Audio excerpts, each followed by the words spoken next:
On the edge of the great Kalahari Desert in northern Botswana lie some of the world's most remote and beautiful wilderness areas. Places like the Chobe and Moremi National Parks, where short summers are wet and productive, but winters are long, dry, and brutal. The summer is ending now, and the days begin to shorten as the dry season approaches. No more rain will fall for the next 9 months, and every sunset will bring to a close another day of withering, desiccating heat, and herald a coming night of biting cold. For the animals of this vast network of plains and forest, this is the cruelest time of year, when vigilance and adaptability will determine who makes it through Africa's most savage season.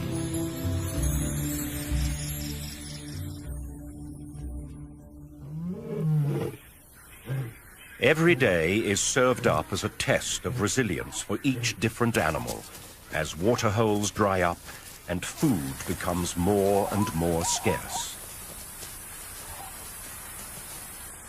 Only the toughest individuals of the most resilient species will make it to the other side of this harsh test. Most animals will move away to seek sustenance and water near the mighty rivers of the north. Zebra and buffalo begin to leave as resources dwindle and the hot breath of the dry season begins to wither all before it.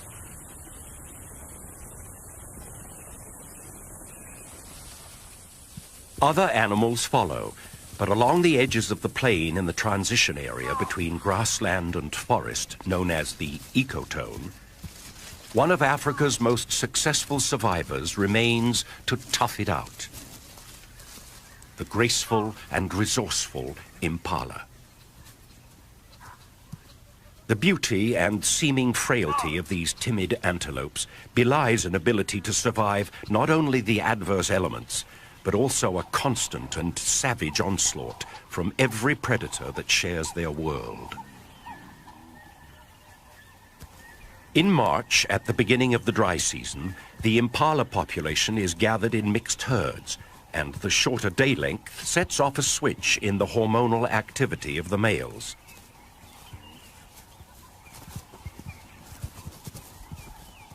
They begin to respond to the ageless pressure of nature that drives species to procreate and become increasingly intolerant of one another in herds and at gathering places.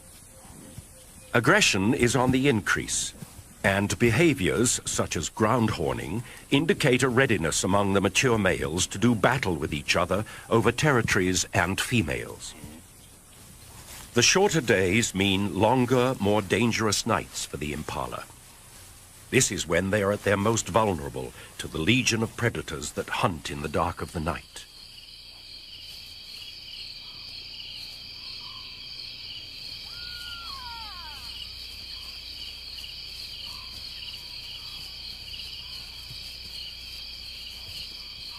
But as the moon becomes full early in the year, it triggers another passage of savagery in the tension-filled life of the impala herd. The yearly ritual known as the rut. The rut is the annual competition for territory and mating rights among the prime males in the population.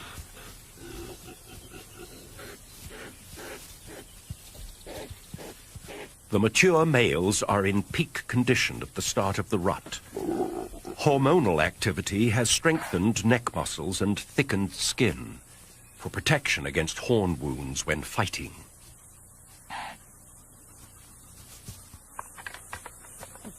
Fights at first are limited to bouts of light sparring and horn twisting.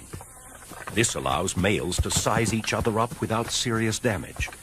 But soon, along the edges of the plains and around the waterholes, fierce battles begin to break out.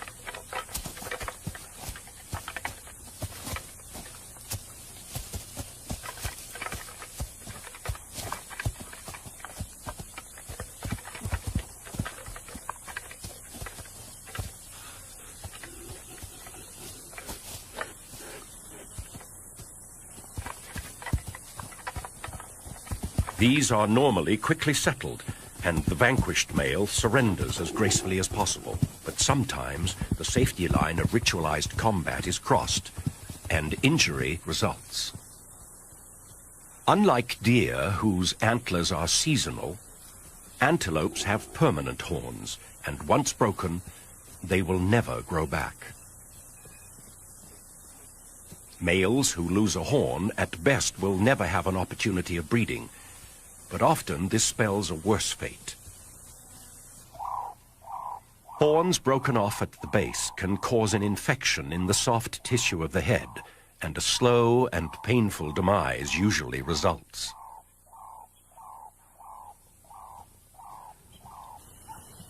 In particularly violent exchanges, a male can lose both horns, and then has no way of defending himself against painful stab wounds.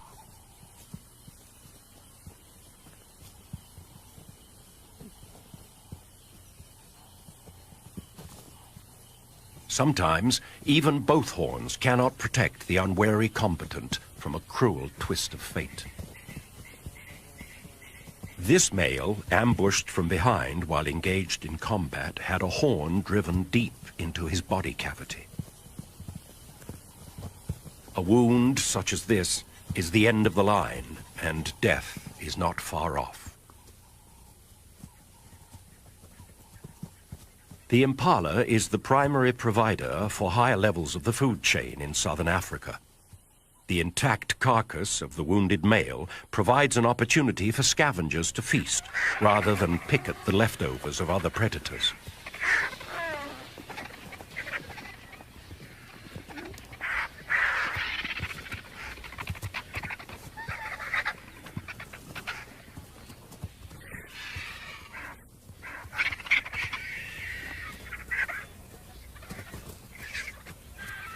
This is just the beginning of the violent month of the rut, when the process of natural selection can be seen in action as weaker males are removed from the gene pool.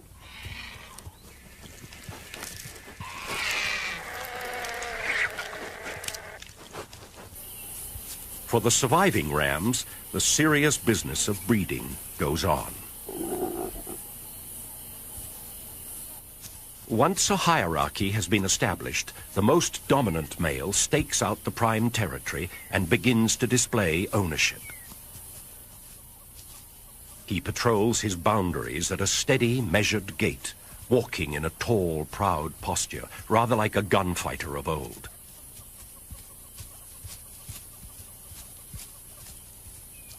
When an intruder is detected, he stops, draws himself up, and stares steadily at whoever is foolish enough to challenge him.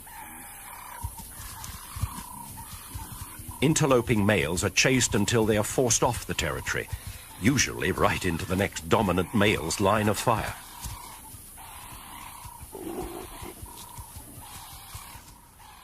The rams at the top of the hierarchy hold sway over the prime territories with the best resources, such as food and the right mixture of cover and open land. This, in turn, attracts the most female herds. Now all the male has to do is keep them there, and that's where the real hard work begins. First, he weeds out the remaining immature rams who are chased away from their mothers for the first time. All the displaced youngsters and non-breeding males satisfy their herding instincts by forming bachelor groups that live on the fringes of society. They need the security of numbers for predator detection, but antagonism remains high. For the youngsters, this is like a training camp where they learn sparring skills for future serious bouts.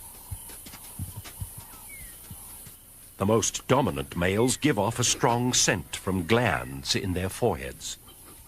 Weaker males sniffing this scent detect the higher hormonal levels and back down from challenges, a mechanism that regulates aggression. Back in the breeding herd, the male is now using 3 times as much energy as the bachelors. He has to keep his females from leaving his turf. The closer they stay to the center of his territory, the calmer he remains. But as soon as they wander too close to the border, they must be herded back. He chases down the most receptive females, and as a prelude to mating, indicates his intentions by ritualized behaviors such as following and tongue flicking.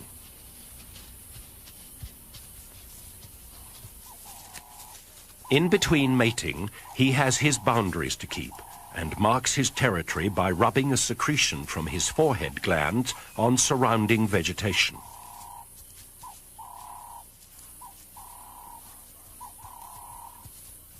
Roaring with neck stretched low is also a territorial advertisement.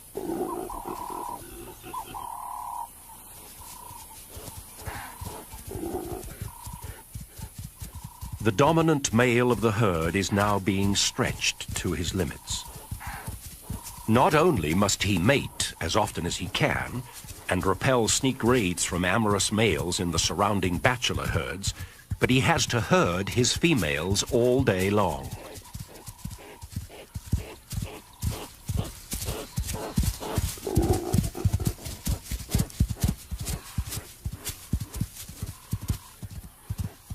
All of this activity begins to wear on the ram, and through the mating season, he can lose 30% of his body weight.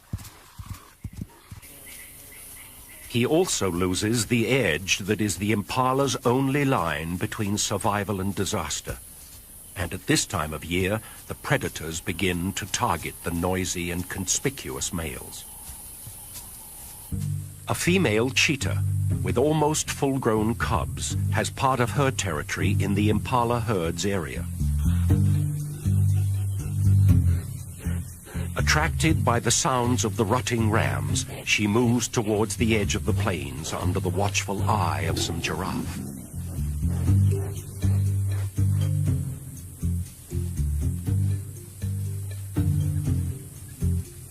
While she uses vantage points on the edge of the plains to spot potential prey, her cubs follow along. At 16 months, they are old enough to become effective hunters and are enthusiastic learners, mimicking all of Mother's moves to learn her skills.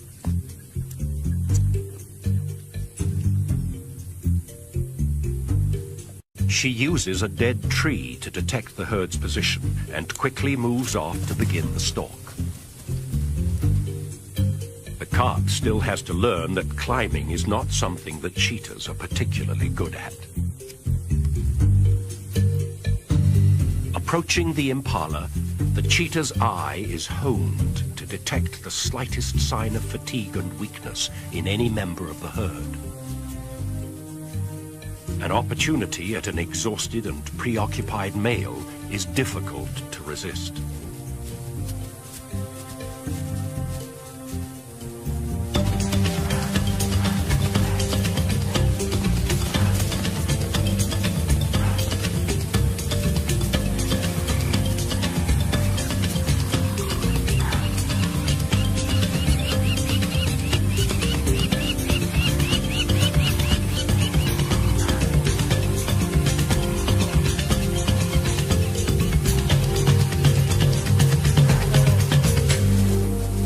The swift strike of the cheetah catches the male totally by surprise.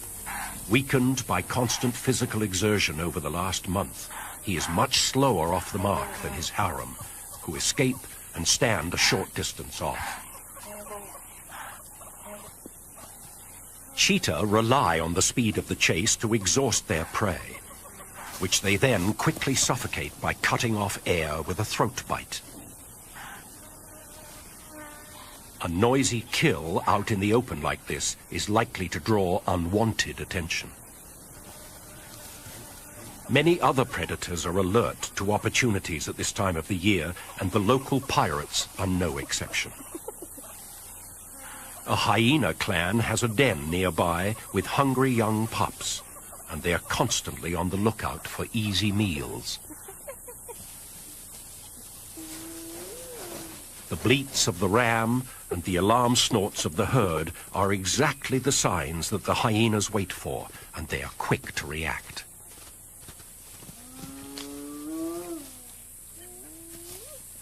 All three cheetah are no match for the brute strength of a hyena.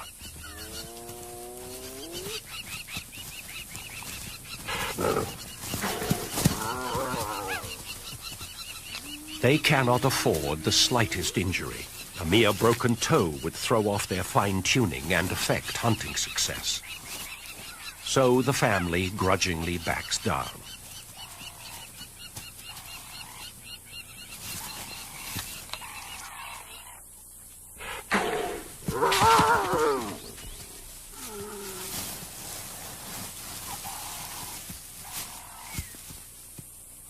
The cheetah move off to watch from a safe distance, as more hyenas begin arriving on the scene.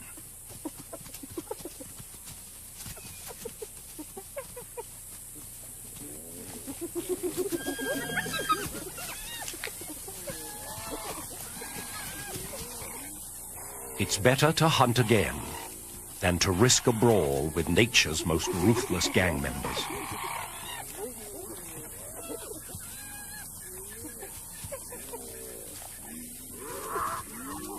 The cheetah's loss, however, is a necessary gain for the hyena clan. Back at a den away from the plains, 3 sets of pups await the arrival of their parents. Each female in the clan gives birth to 2 black pups, who gradually become lighter and spotted after 2 months. There is serious rivalry amongst hyena siblings. What appears to be playful tussling is actually an establishment of dominance between and within each pair of pups. Even as infants, hyenas can turn into deadly killers.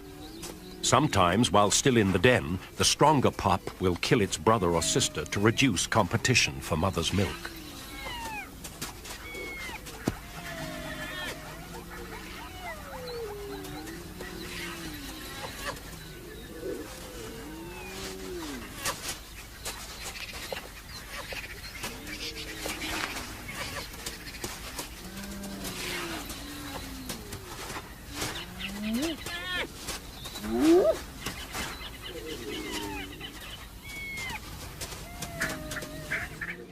The dry season is now moving into its 3rd month, and things are getting tougher for the impala and many other species of the plains. Waterholes and rivers are drying up rapidly. The days are baking hot, and temperatures plummet at night. Winter is the beginning of an easy time for the predators, as animals slowly weaken from lack of nutrition.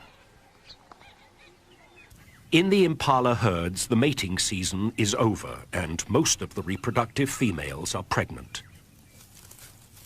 Impalas have a gestation period of 7 months, but the females can extend this if the first rains are late. Unfortunately for them, this puts them under the most nutritional demand through the toughest time of the year. It's no longer the males who are under attack, but the pregnant females that are most vulnerable. And they now come under the closest scrutiny from predators. This lioness would normally not be stalking impala in the heat of the day, but because the females are pregnant and slower, her chances of catching one are good.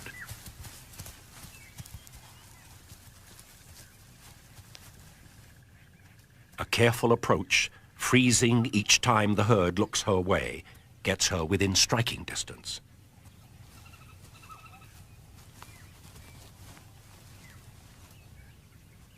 Within a few months, it would have been worth an attempt.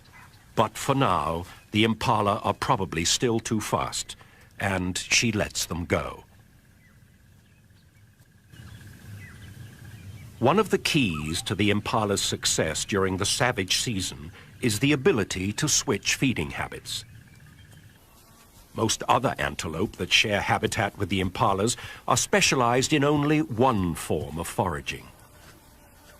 The wildebeest, for example, feeds on grasses of a certain height and quality.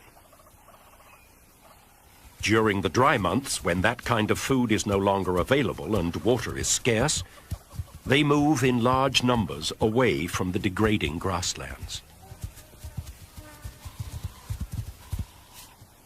Kudu also come under feeding pressure in the dry season, although they can survive without having to migrate. They are specialized leaf eaters, or browsers, and feed on bushes and trees on the edge of the plains.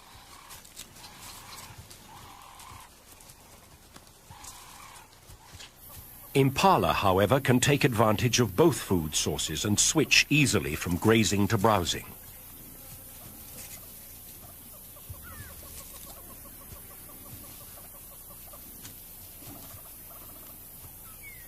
They have the ability to eat fallen leaves when out-competed by other browsers, and can even resort to digging for underground chutes in dried-up waterholes. It is this flexibility of behavior and the ability to take advantage of every nutritional opportunity that makes the impala one of Africa's toughest competitors.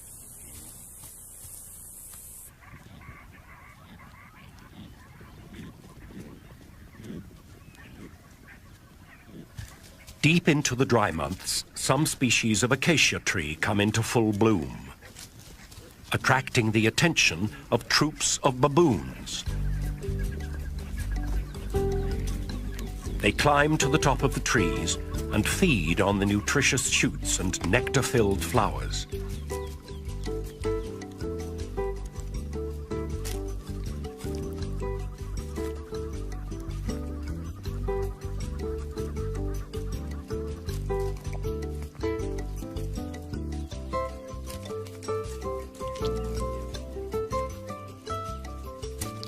As the troop greedily picks at the blooms, they drop more than they eat. Impalas know this and once again are on hand to take advantage.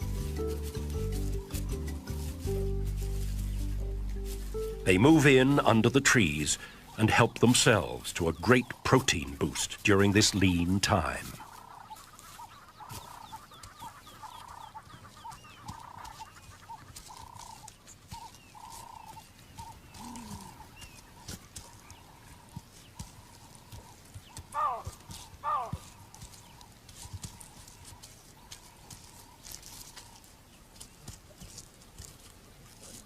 Along with the baboons, there is another hugely successful generalist living in the impala's realm, who's not only able to change feeding behavior, but can change and manipulate the very environment in which it lives.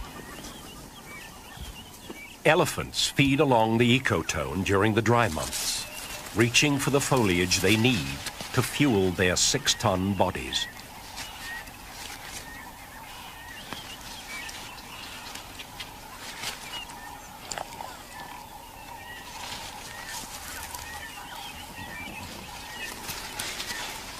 They too will remain with the impalas and baboons, and the three species' lives will stay closely linked until the coming of the rains.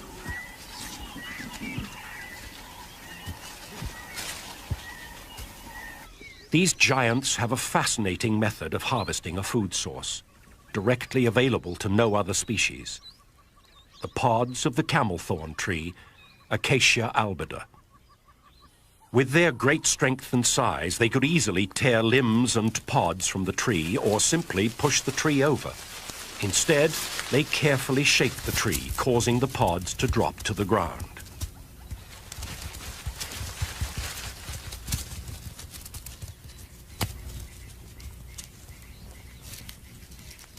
They then use that ultimate feeding tool, the trunk, to deftly gather the rich morsels in a delicate grasp and pop them into a cavernous mouth.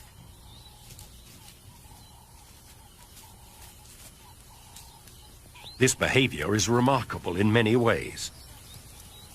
It benefits the elephant, who not only gets a rich meal, but seems to understand that by leaving the tree standing, there's a guarantee of other harvests of pods for years to come. It also benefits other inhabitants of the ecotone, and once again, the first to move in are the impala. Their teeth and jaws are not at all suited to chewing and swallowing pods, but again, their adaptability affords them a protein-rich meal.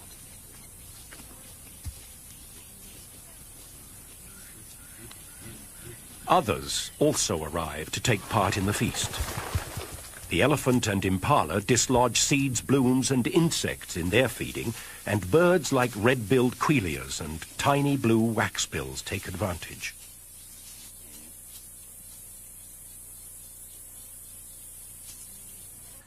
During these harsh times, resourcefulness becomes the key to survival. And again, it's the ability to change feeding behavior that helps individuals make it. This is displayed by an experienced male baboon who's had to survive other harsh winters. It seems he's learned that the river, before it dries up completely, holds some underwater secrets. Crocodiles keep baboons from going anywhere near the water under normal circumstances. But these are desperate times.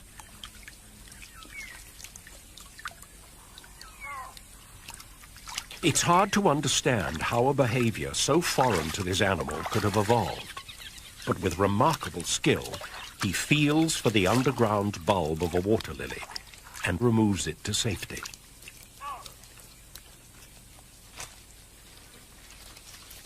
This truly amazing new behavior seems to leave the wise old fella totally unmoved. With great dexterity, he peels and eats the succulent shoots before tearing into the food-packed storage organ of the plant.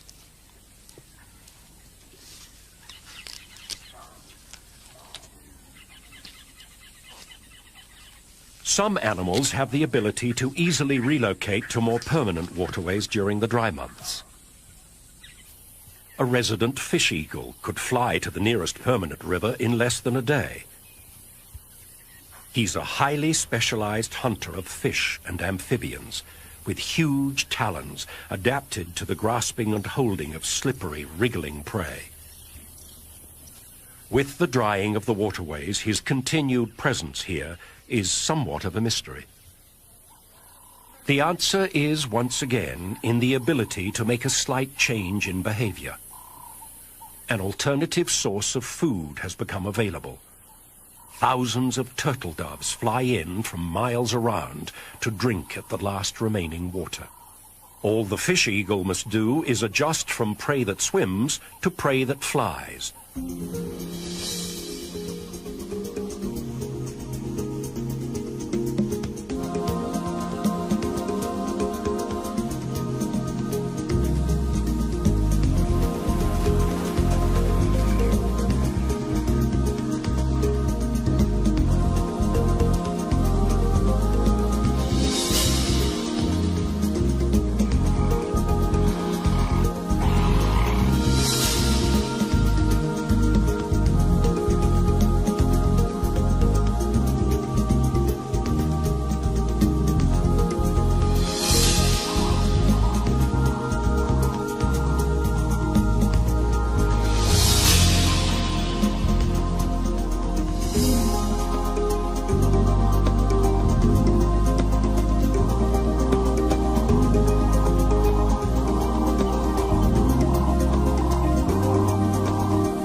This magnificent predator, so linked with the waterways of Africa, will have a winter of plenty, with no competition in this strange, dry land. Not only is predation on the increase, but the impalas are having a tougher time at the waterholes. Predators often take up residence in the dry season to ambush prey. If a pride of lions decide to take a siesta at the water's edge, the impala will have to wait. The dry winds of winter and the furnace-like days of early spring conspire to drain the earth of all its precious moisture. At waterholes in the area, the concentrations of elephants leave devastated vegetation for miles around. The impalas have to move long distances from feeding grounds to waterholes, exposing themselves to attack. When they arrive, they are usually again forced to wait, as they're outcompeted by the bigger and stronger animal. It seems things could not get tougher for the resident impala herds. But they do. Impala make up more than half of the diet of wild dogs, and with uncanny timing, this pack is moving into the area to find a den for the arrival of new pups. The dogs usually set up home in a den abandoned by previous tenants such as porcupines or warthogs. And the first order of business is to expand and modify the tunnels.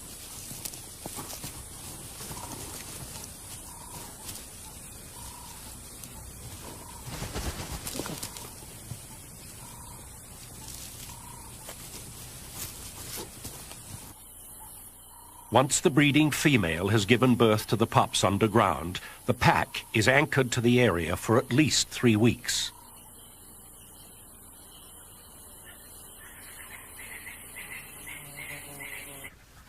They set up territory in the area by scent marking at established marking spots around the edge of the plains.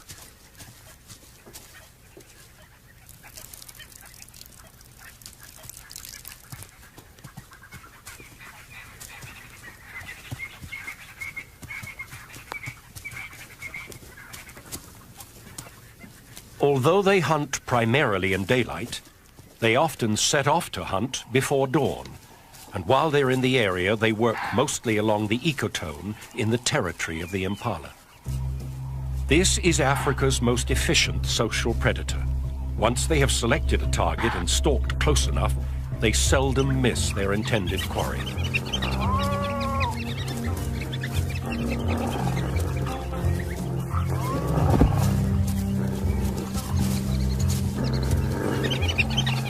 Again, it is an exhausted male impala that is caught.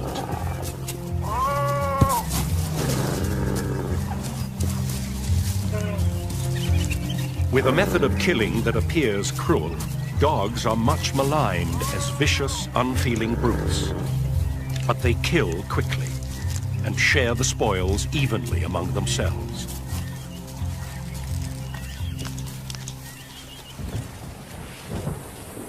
All the while at the waterholes, the situation becomes more and more serious. As thunderstorms threaten to break the desperate grip of the dry season, bull elephants line up patiently in a well-established hierarchy, waiting their turn to drink. This is an organized rotation of dominant individuals and small groups of allies, sometimes standing 50 deep, waiting hours for their turn. The meager, muddy pools.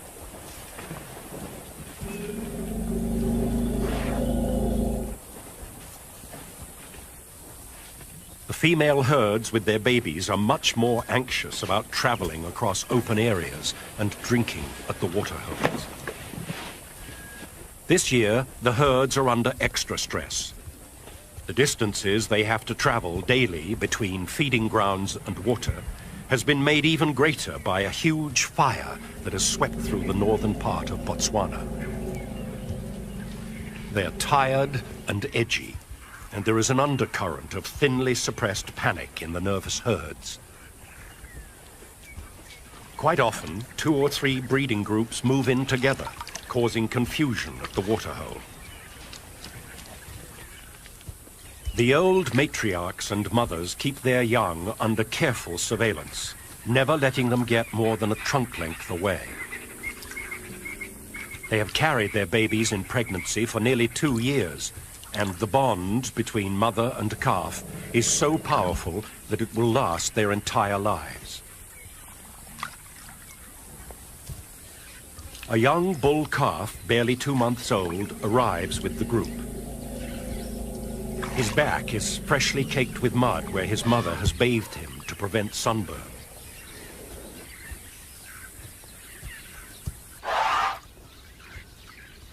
The herd spends time enjoying a drink and a splash before setting off again in the late afternoon.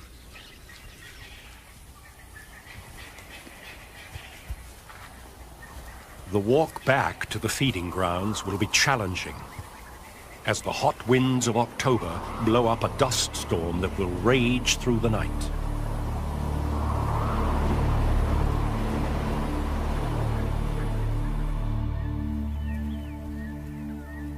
Early the next morning, it appears something has gone terribly wrong in the night.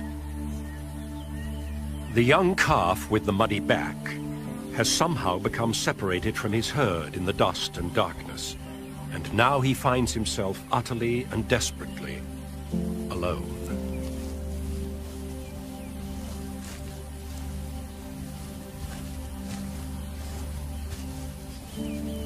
Elephants, with their deep social bonds, are known to adopt stranded orphans.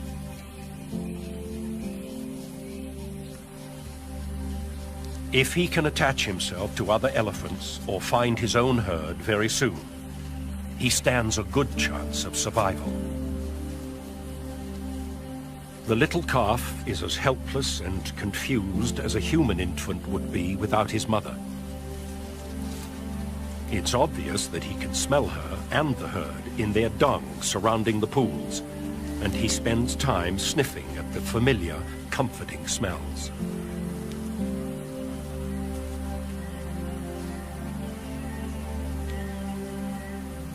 He also picks up the scent of elephants on the trees where they have rubbed themselves after mud bathing.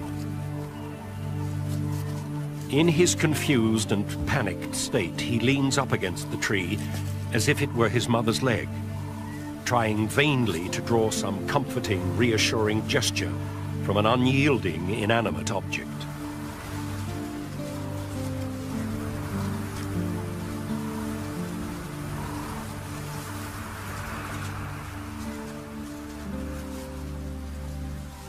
After his first hours alone, help arrives in the form of a few huge elephant bulls.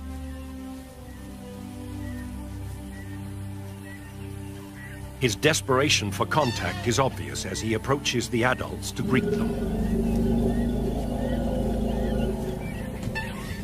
With little more than a brief inspection, the bulls mysteriously ignore the little waif as they make their way to the waterhole. The calf struggles along in their wake, calling frantically for attention.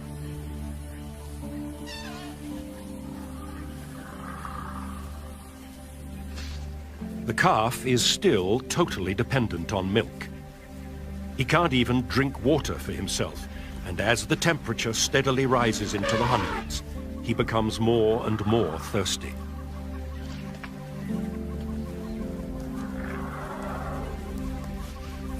Without the bulk of his mother to protect him from the sun, dehydration begins to set in.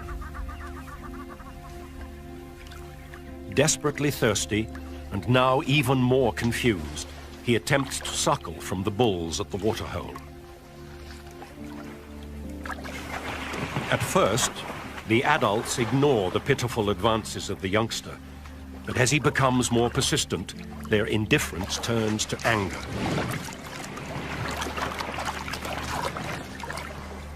In the water, he is repeatedly kicked by one of the bulls.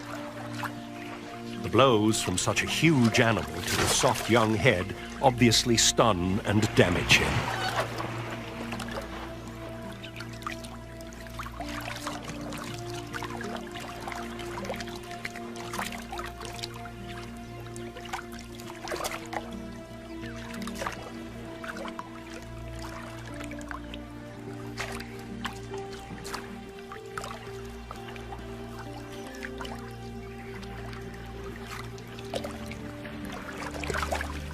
Even after such violent treatment, the urge to be close is too powerful, and he struggles after the adults.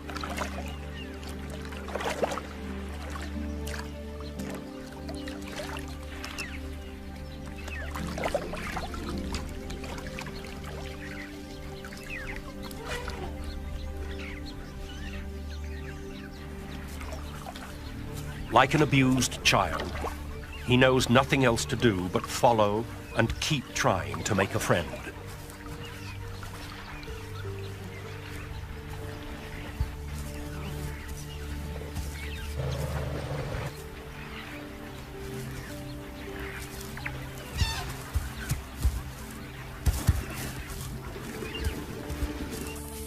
It's midday now and fiercely hot. The temperature in the sun is over 120 degrees, and the bulls have retreated to the sparse shade of some nearby trees. The orphan continues desperately to seek attention and comfort, but is continually rejected.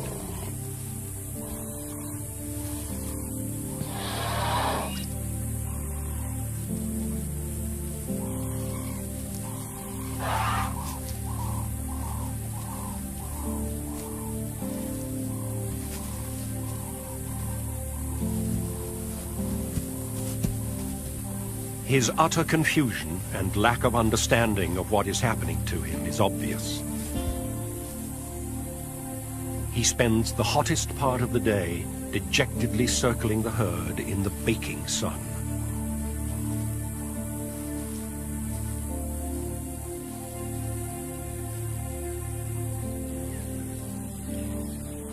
As the bulls start to leave in the afternoon, the tiny stray tries to follow, and the rejections begin to get more violent.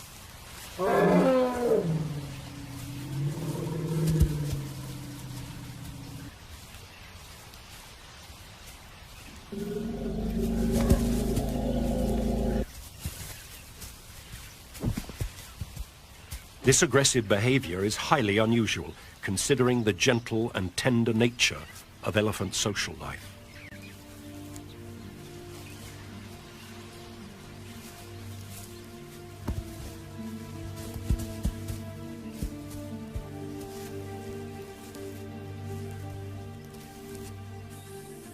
The calf retires to a small grove of trees, where he stands shivering and twitching in what appears to be a state of complete nervous collapse.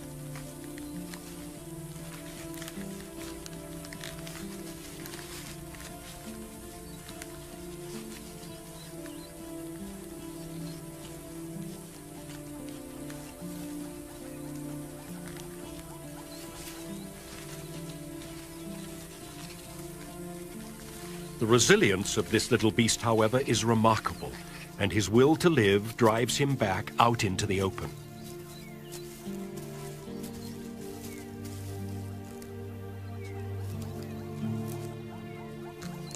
He once again attempts to suckle, this time on a tree, before heading back to the waterhole.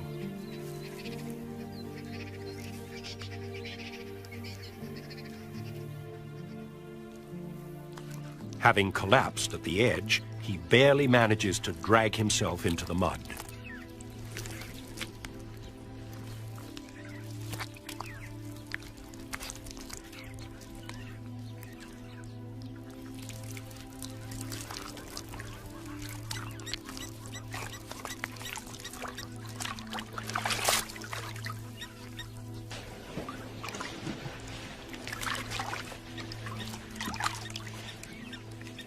At last it seems there is real hope when a herd of cows with a young calf his age suddenly arrives to drink. As he persists in getting close to the herd's own calf, the reaction of the females is shocking. This would be the ideal group to adopt the stray. With young calves of their own, the females are lactating, and their overpowering maternal instinct should be stimulated by the calf.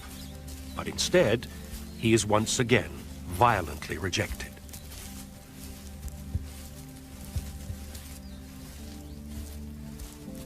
With remarkable tenacity, he keeps following.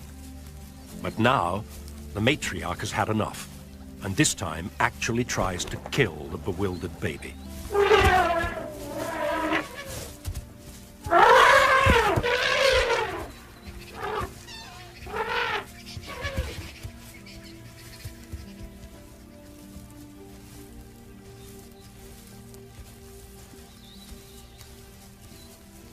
It's obvious that something is dramatically wrong.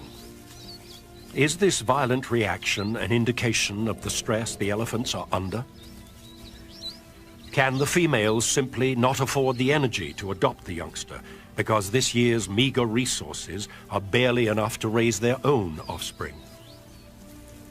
Is there something physically wrong with the baby that the other animals can sense and want to avoid?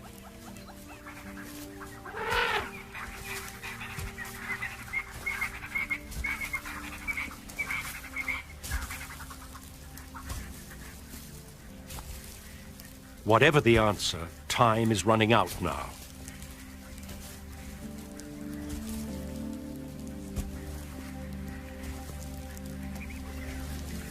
As the sun sets, the final act in this desperate tragedy of a day begins to unfold.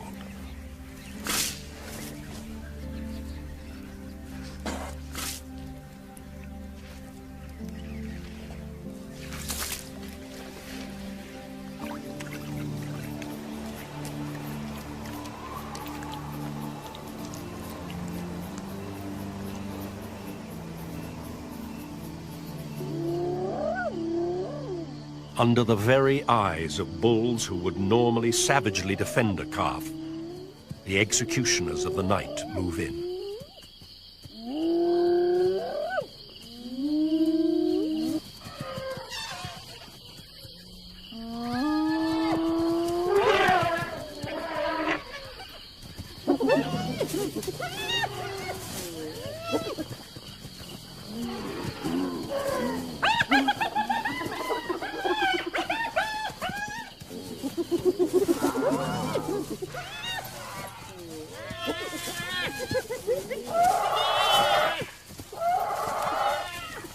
Although his death is violent and brutal, it is merciful at the same time.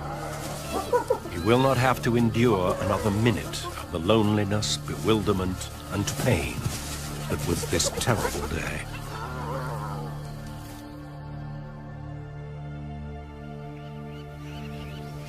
Dawn at the waterhole shows no evidence of the previous day's events.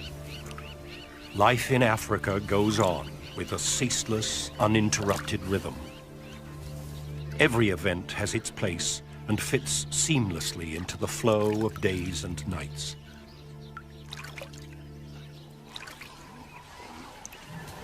It's the beginning of November now. The impalas do not have long to hold on until the first rains. The pregnant females are in the most dangerous 2 weeks of their lives. Sunken flesh around pelvic bones and protruding ribs are the only indicators of their poor condition. They are alert because predators know that the time is never better to catch these normally elusive antelope.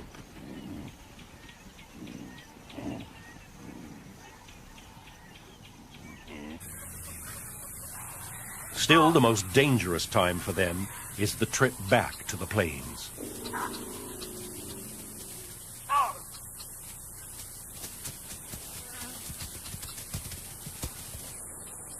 The female cheetah has spent the whole winter preying on impala, and with her cubs almost fully grown, is having to hunt every day. It is a good time to be a cheetah.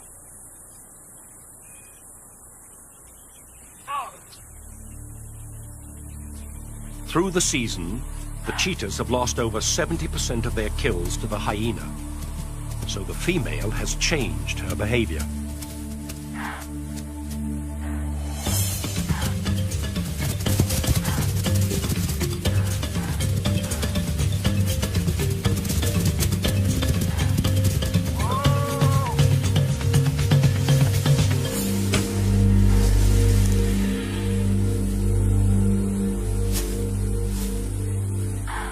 Few of her kills are far from cover now.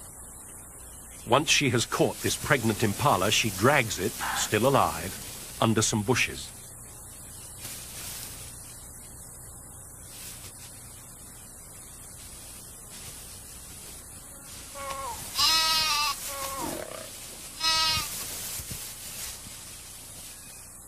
The cubs are learning to kill, but the noise may attract the hyenas again, so she swiftly dispatches it.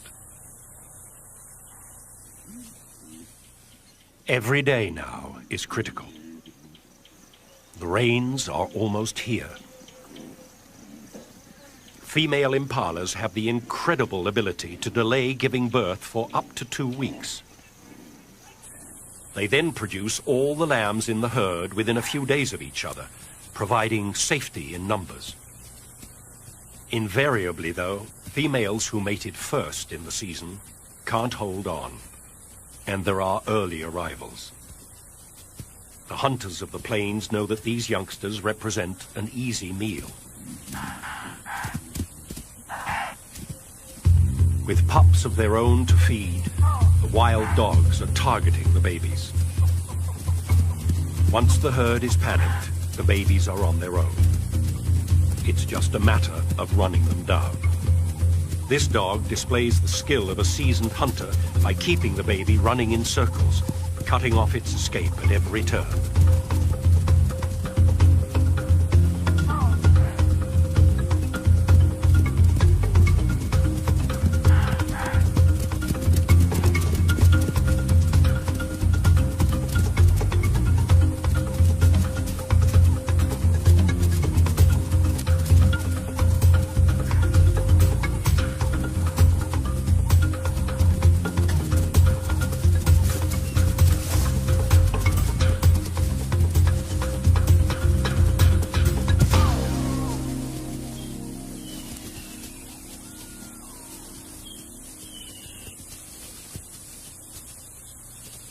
The pack will probably kill most of the early babies, but the herd is almost out of danger.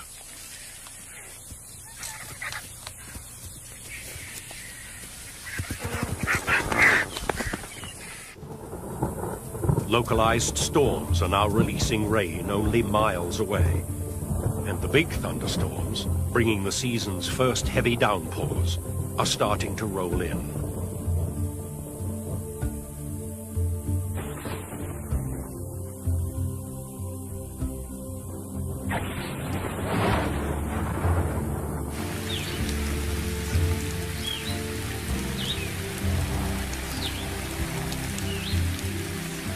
The rain very quickly brings a close to the seemingly incessant days of heat, dust, and death.